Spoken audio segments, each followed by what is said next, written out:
Knowing our brief passage through this life, we all intend to leave some legacy for posterity, and in the meantime, have as much pleasure as possible.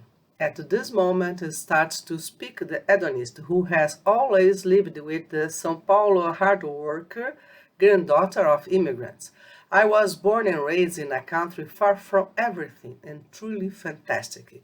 With my Italian grandparents, I learned to really love my country, Brazil. They knew how hard life could be.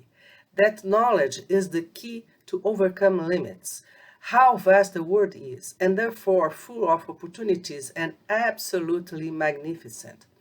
After all, crossing the Atlantic in the first half of the 20th century with the faith and courage required daring, optimism, and an iron capacity to work. My parents followed that same road and taught me to try to balance contradictory impulses like audacity with good sense. I graduated from the FGV Business School and I did my doctoral program in economics, daring, and rationality.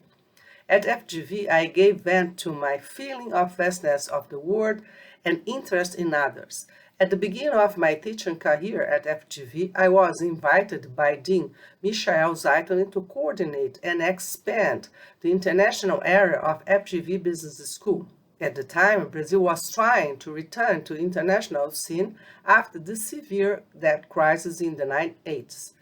We bet on Brazil and we won. A decade later, I had the honor of being invited by Professor Oswaldo Matos Filho and Professor Paulo Goldschmidt, the Dean and Vice Dean of FGV Direito SP, to coordinate the international area of the recently created law school. My experience at FGV Business School was important, but what was essential was the confidence and freedom to participate in developing a new law school that was much more cosmopolitan and appropriate to the reality of the 21st century. In this context, at FGV Direito SP meeting in 2009 with Professor Randall Lessefer, then Dean of Tilburg University, Professor Oswaldo, Professor Paulo Goldschmidt, Professor Oscar Vilhena, coordinator of FGV Master Program at the time, and I, the idea of LSGL emerged. During this fruitful meeting, I decided to put on the table the idea of create a network of law schools that shared a similar conception of the impact of globalization on the legal field and, consequently, on law schools. Randall Packard prompted and said he was thinking the exactly same thing. My colleagues also immediately support the idea of creating a group of law schools with aim to contribute to discussion on the globalization of law and its implication on legal education, research, and practice.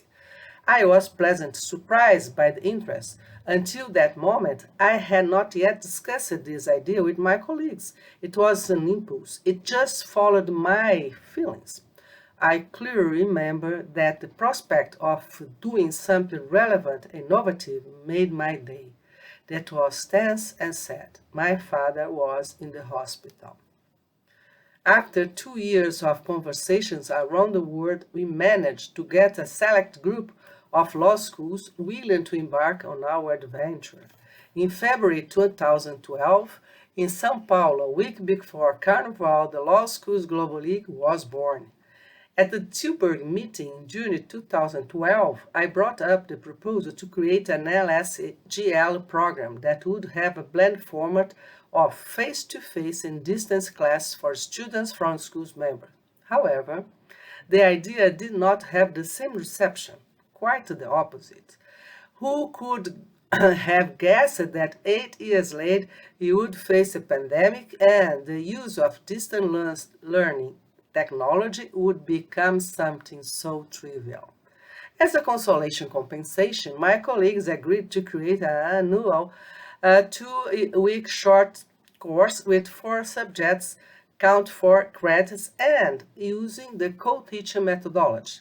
You don't always win, and knowing how to adapt to reality has always been part of my pragmatic way of living.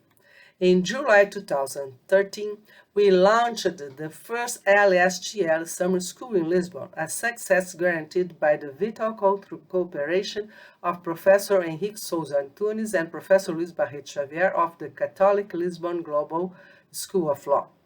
My league mates know that I didn't give up on the LSG certificate project in following meetings trying to improve the idea.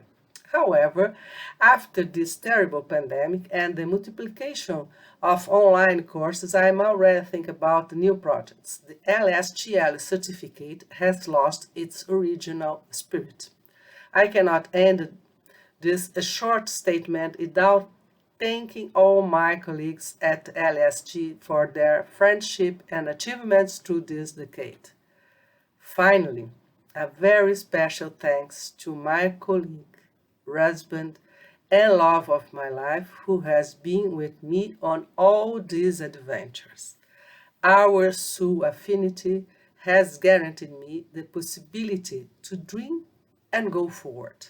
My dear Paulo, you told me one day at the very beginning of our love that I had found my happiness. It's true. You were absolutely right. Together with my dear son Marcelo, we have moved forward and opened many paths and accomplished a life goal. That's it. To make the dream of so many other people possible. Thank you so much.